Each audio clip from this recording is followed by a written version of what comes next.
লালু ভাই, এইটা আপনি কার কাছে নিয়ে এলেন? ওনারে চিনস না তুই?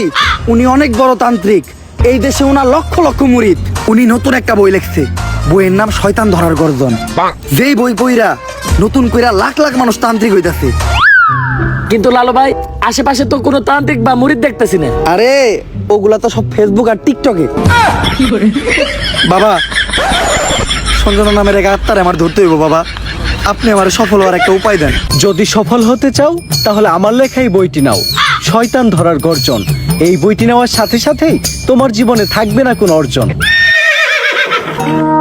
আমি কথা দিয়ে কথা রেখেছি, শয়তান আসেনি তো ফিরে। আমি শয়তান তাড়ানো গল্প লিখেছি আমার সারাটি জীবন ধরে। আমি অন্ধকারে মোমবাতি জ্বালিয়েছি, তবুও পাইনি ভূতের খোঁজ। আমি ভূতের অপেক্ষায় ছিলাম, ভূত নিজেই হয়েছিল নিখোঁজ। শয়তান ধরার গর্জন, পৃষ্ঠা নাম্বার চুদলিংপং। বাবা, এটা তো মন্ত্র না, ছন্দ কইলেন। মার্কেটে আপাতত ছন্দই চলে। বাবা, বইটা একটা আমারও লাগবো। দাম কত এটার? মাত্র 1000 টাকা। 1000 টাকা দিয়ে আর কিনুম? 1000 টাকা হাতে নিয়ে ভূতের ডাক দিলে ভূত নিজেই চালচেলে পড়বো। 1000 টাকা দিয়ে বইয়ের দাম, এই বইয়ের বিশেষত্ব কি? এই বইটা আমি আমার নিজ হাতে লিখেছি। দেখি।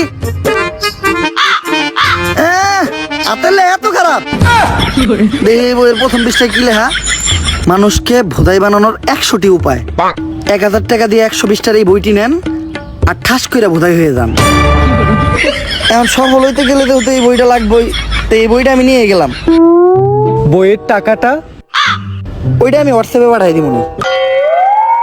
গুরু, আজকের থেকে আপনার লেখা এই বইটা পইরাই আমার শয়তান ধরার যাত্রা করলাম শুরু। শয়তান ধরার গর্জন, পৃষ্ঠা নাম্বার চুদলিংপং।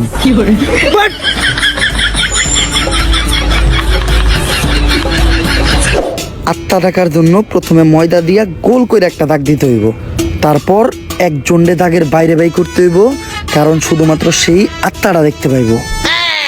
তুই দাগের বাইরে দিয়ে দাঁড়া, আত্মাটা খালি তুই দেখতে পাবি, দেখা মাত্রই আমার সিগন্যাল দিবি। ঠিক আছে ভাই। কনে হস ওদিক দেখ কানা।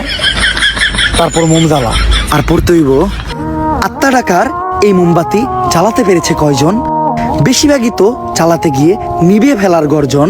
পারবো না আমি ভালো করেই জানি, তবে দুঃস্বপ্ন আমার একটাই, সঞ্জনা নামের সেই আত্মাকে 5 টাকার মোমবাতি জ্বালিয়ে ডাকতে চাই।